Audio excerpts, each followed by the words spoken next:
Badvel municipality పరిధిలోని 2వ వార్డులో ఉన్న పాలెం దళిత వాడలను కమ్యూనిస్టు నాయకులు సందర్శించారు.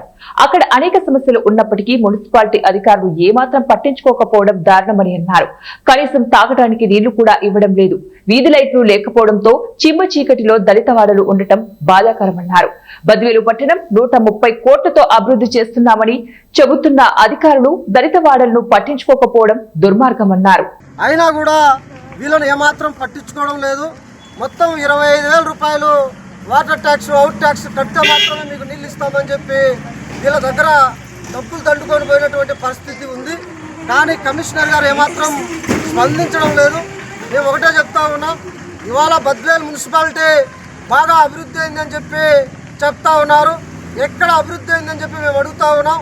ఆ అభివృద్ధికి దూరంగా ఉన్నటువంటి దళిత వాడలను మున్సిపాలిటీ అధికారులు పట్టించుకోవడం లేదు. కనీసం తాగడానికి నీళ్లు లేవు. నీళ్ళు ఇవ్వకపోగా మేము నీళ్ళు ఇస్తూ ఉన్నామని చెప్పి పన్నులు రాబట్టుకునేటువంటి పరిస్థితి ఇక్కడ ఉంది.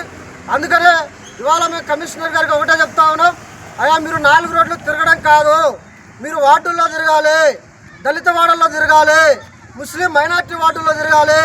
అక్కడ పరిస్థితులు మీరు గమనించాలి. అక్కడ మీరు సమృద్ధమైనటువంటి మౌలిక సదుపాయాలు కల్పించినప్పుడే బద్వేలు బాగా అభివృద్ధి చెప్పిందని చెప్పి మీరు చెప్పాలి. కాబట్టి మేము చెప్తా ఉన్నాం, ఒక 2-3 రోజుల్లో మాత్రం ఈ దళిత వాడలో ఉన్నటువంటి వాటర్ సమస్యను పరిష్కరించాలి.